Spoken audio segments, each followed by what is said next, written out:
बिस्मिल्लाहिर्रहमानिर्रहीम। अस्सलाम वालेकुम बच्चों, आज का हमारा लेक्चर है रिस्पिरेशन के टॉपिक से, जिसमें हम एम्फीबॉलिक पाथवे को समझेंगे।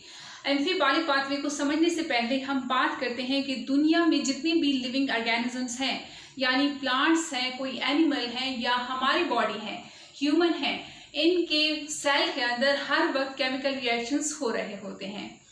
यानी यहाँ पे ये एक सेल है, इस सेल के अंदर कुछ बड़ी चीजें टूट के छोटी चीजें बना रही होती हैं। इस प्रोसेस को बोला जाता है कैटाबॉलिज्म। और इसी तरह कुछ छोटी चीजें जुड़ के इसी सेल के अंदर कुछ बड़ी चीजें भी बना रहे होते हैं। इस प्रोसेस को बोला जाता है एनाबॉलिज्म। सो कैटाबॉलिज्म और एनाबॉलिज्म को मिला के हम नाम देते हैं मेटाबॉलिज्म।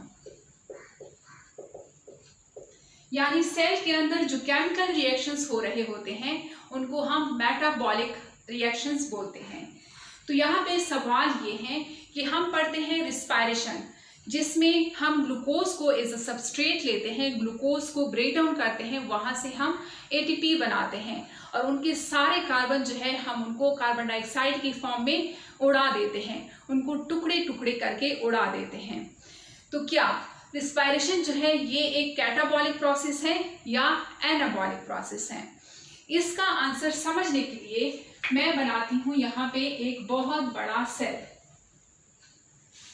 ये एक सेल है, सपोज ये किसी प्लांट का सेल है और इसके अंदर है ग्लूकोज, यानी सेल के साइटोप्लाज्म में ग्लूकोज है और ये प्लांट सेल ने ग्लूकोज खुद बनाया है फोटोसिंथेसिस करके।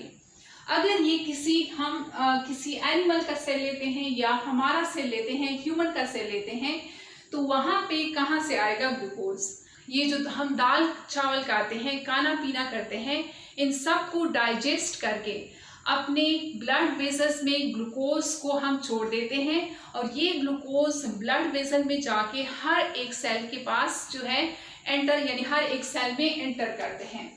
सो हमारे पास खाने पीने से, दाल चावल से आता है ग्लूकोज। अब क्या होता है, इस सेल के अंदर ये ग्लूकोज ब्रेक डाउन होगा और यहाँ से हम एटीपी बनाएंगे। इस प्रोसेस को बोला जाता है ग्लाइकोलाइसिस। और ये जरूरी नहीं है कि सबस्ट्रेट हमेशा के लिए ग्लूकोज ही हो, यानी सेल हर वक्त ग्लूकोज को ही तोड़ के वहां से एटीपी बनाए, ये जरूरी नहीं है। सपोज हमने रोजा रखा है, 1 महीने तक हमने रोजे रखने हैं, तो हमारी बॉडी को प्रॉपर खाना पीना नहीं मिल रहा, हमारी बॉडी के सेल्स में ग्लूकोज जो है वो खत्म हो गया है। तो अब हमारी बॉडी जो है, हमने जो फैट्स चढ़ाए हैं, लिपिड्स चढ़ाए हैं, यही लिपिड्स जो है हम अब यूज करेंगे एज अ सबस्ट्रेट, वहां से हम एटीपी बनाएंगे। या अगर कोई जो है उसने घर में लड़ाई करके उसने एहतजाज किया है, उसने खाना पीना छोड़ दिया है लंबे अरसे तक, तो उसकी बॉडी में ग्लूकोज भी खत्म हो गया है, लिपिड्स भी उसने यूज कर दिए हैं। अब क्या यूज होगा एज अ सबस्ट्रेट? अब उनकी बॉडी एक वियर्ड कंडीशन को यूज करेंगी, यानी प्रोटीन्स को यूज करके वहां से एटीपी बनाएंगे। इसके अलावा जो है ऑर्गेनिक मॉलिक्यूल्स भी यूज हो सकते हैं एज अ सबस्ट्रेट। बच्चों, अब ये ग्लूकोज जो है हमारे सेल के अंदर या प्लांट के सेल के अंदर साइटोप्लाज्म में ग्लाइकोलाइसिस के प्रोसेस के थ्रू स्टेप बाय स्टेप करके इनके 6 कार्बन को हम कार्बन डाइऑक्साइड की फॉर्म में धुआं करके उड़ाएंगे और यहाँ से एटीपी बनेगा। तो बच्चों, अब ये ग्लूकोज हम यहाँ पे जो है इनको तोड़ेंगे, लेकिन इसके सारे स्टेप मैं यहाँ पे नहीं लिखती, जिनकी हमें जरूरत है हम जस्ट वही लिखते हैं। ग्लूकोज को हमने ब्रेक किया, फॉस्फोग्लाइसरल्डिहाइड बनाया और साथ में एक और मॉलिक्यूल बना डाइहाइड्रोक्सीएसीटोन फॉस्फेट। डाइहाइड्रोक्सीएसीटोन फॉस्फेट फिर से कन्वर्ट हो जाता है, फॉस्फोग्लाइसरल्डिहाइड बना लेता है, यानी हमारे पास फॉस्फोग्लाइसरल्डिहाइड के 2 मॉलिक्यूल बन जाते हैं। फिर आगे से और स्टेप होते हैं और अल्टीमेटली हमारे पास क्या बनता है, पायरुवेट बनता है। 2 मॉलिक्यूल हमारे पास पायरुवेट के बन जाते हैं। अब ये पायरुवेट आगे जाएगा एक और ऑर्गेनेली के पास। इस ऑर्गेनेली का नाम है माइटोकॉन्ड्रिया। माइटोकॉन्ड्रिया माइटोकॉन्ड्रिया जो है ये डबल मेम्ब्रेन बाउंड ऑर्गेनेली है। इसके अंदर जो है यानी इनर साइड पे जो मेम्ब्रेन है ये फोल्डेड है, हाईली फोल्डेड है, और बाहर की जो मेम्ब्रेन है ये फोल्डेड नहीं है। पायरुवेट जाके माइटोकॉन्ड्रिया के अंदर जाएगा और क्या बना लेगा, एसिटाइल CoA बना लेगा। इस स्टेप को जिसमें पायरुवेट जाता है माइटोकॉन्ड्रिया के अंदर, इस स्टेप को हम लिंकर स्टेप बोलते हैं, लिंकर स्टेप।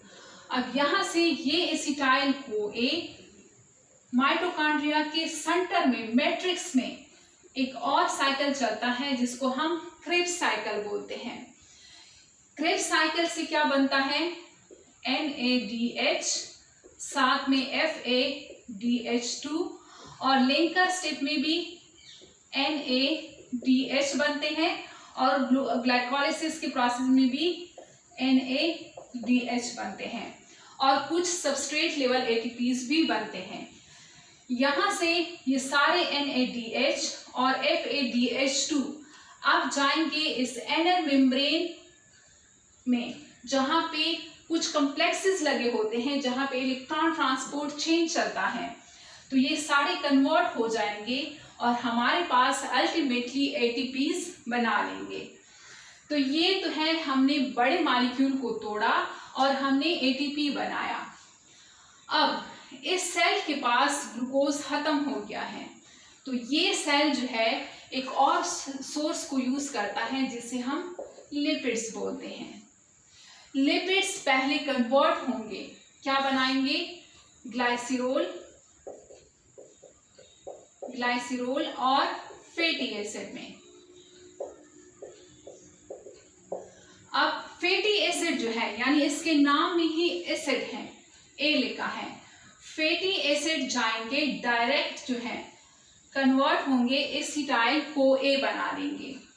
यानी ग्लूकोज को अगर हम देखें तो वो ग्लूकोज जो है इस रास्ते से टूटा है, लेकिन लिपिड्स जो है जिसमें फैटी एसिड बने हैं, fatty acid direct acetyl CoA बना लेगा और आगे जाके क्रेब्स साइकिल में घूम के ATP बना लेता है।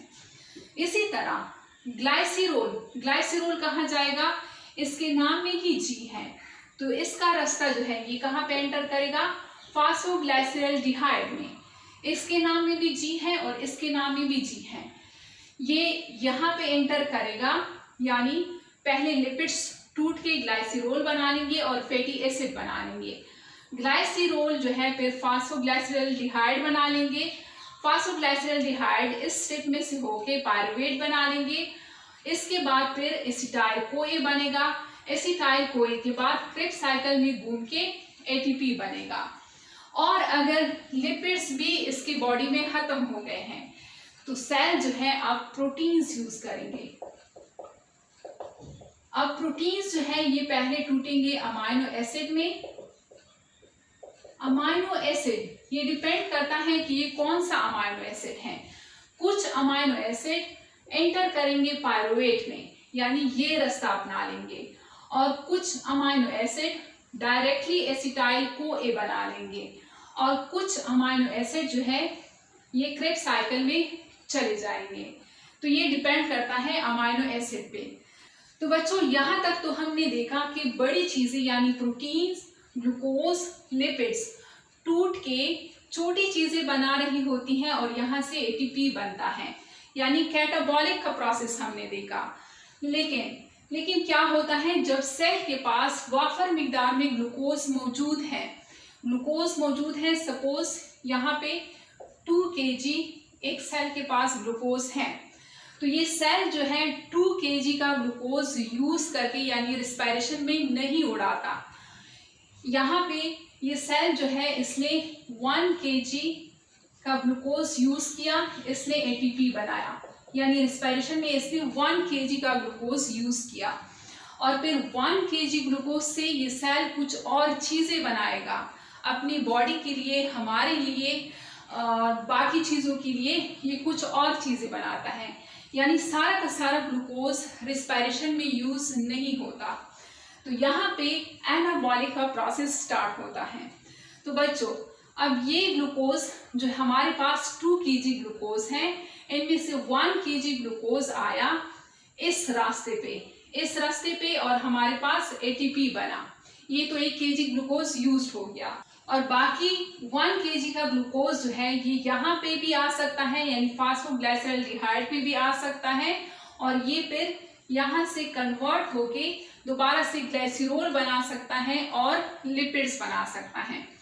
इसके अलावा ये फैटी एसिड जो है, यानी जो 1 kg का ग्लूकोज है, ये यहाँ पे आके एसिटाइल CoA तक यहाँ पे आके फिर यहाँ से ये कन्वर्ट हो सकता है, फैटी एसिड बना सकता है।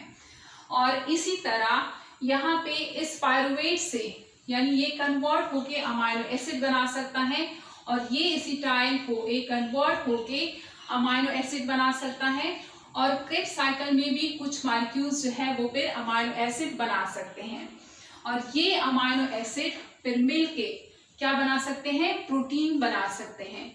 और इसी तरह यहाँ पर ये फैटी एसिड और ग्लाइसिरोल फिर मिलके क्या बना सकते हैं, लिपिड्स बना सकते हैं। सो यहाँ पे हमें 2 चीजें देखने को मिलती हैं। कुछ चीजें हमने जो है बड़ी बड़ी चीजों को हमने तोड़ा, वहां से एटीपी बनाया, जिसको हमने नाम दिया कैटाबॉलिक प्रोसेस। और कुछ छोटी छोटी चीजों को मिला के, छोटी छोटी चीजों को हमने मिलाया, वहां से हमने बड़ी चीजें बनाई। तो क्या बना, इस प्रोसेस को हमने एनाबॉलिज्म का नाम दिया। सो रिस्पायरेशन एक एम्फीबॉलिक पाथवे है, ये एक कैटाबॉलिक पाथवे नहीं है। यहाँ पे एनाबॉलिज्म भी हो रही है, यहाँ पे कैटाबॉलिज्म भी हो रही है, तो इसको एम्फीबॉलिक पाथवे बोला जाता है। तो प्लांट्स में हमारे पास छोटी छोटी चीजें मिलके क्या चीजें बना रही होती हैं। प्लांट्स में हमारे पास टर्पीन्स बनते हैं, इसके अलावा क्लोरोफिल बनते हैं, क्लोरोफिल, इसके अलावा अल्कलॉइड्स बनते हैं, जिब्रेलिन बनते हैं, बहुत सारी चीजें बनती हैं। और अगर हम जो है ह्यूमंस की बात करें तो ह्यूमंस में अगर हम देखें लिपिड्स, यानी लिपिड्स जो है, लिपिड्स जब बनते हैं तो डिफरेंट हार्मोन्स जो है, डिफरेंट हार्मोन्स जैसे कि टेस्टोस्टेरोन्स हो गया, जितनी भी 6 हार्मोन्स है वो सारे जो है लिपिड्स से बने होते हैं। तो ये सारी चीजें फिर से जो है ग्लूकोज से बन सकती हैं, यानी ग्लूकोज को हम तोड़ के डिफरेंट एसिटाइल CoA और फास्फोग्लाइसराइड बना के फिर इनको हम रिकन्वर्ट करके फैटी एसिड ग्लाइसरोल बना के लिपिड्स बना सकते हैं। और जो हमारे बॉडी में जो सेल्स हैं वो हर वक्त शेड होते रहते हैं, यानी मर के शेड हो रहे होते हैं, तो और नए सेल्स बनते हैं। नए सेल्स जब बनते हैं तो इनकी गिर्द जो है मेम्ब्रेन होती है। ये मेम्ब्रेन किस चीज की बनी होती है, जो प्लाज्मा मेम्ब्रेन होती है, ये फास्फोलिपिड्स की ही बनी होती है। सो लिपिड्स जो है, लिपिड्स भी बनते हैं, यानी इन चीजों को रिवर्स करके हम लिपिड्स बनाते हैं। फिर इन लिपिड्स में जो है इससे फास्फोलिपिड्स बनते हैं जो कि हमारे सेल के बाहर होते हैं, प्लाज्मा मेम्ब्रेन बनाते हैं, कुछ हार्मोन्स बनते हैं और इस तरह रिस्पायरेशन को हम एम्फीबॉलिक पाथवे ही कंसिडर करते हैं। तो बच्चों, ये है आज का हमारा लेक्चर। उम्मीद करती हूँ आप लोगों को समझ में आ गया होगा। अगर आप मेरे साथ इसी तरह पढ़ना चाहते हैं तो मेरे चैनल को सब्सक्राइब करें और मेरी वीडियोस को लाइक करें। मिलते हैं नेक्स्ट लेक्चर में। अल्लाह हाफिज़।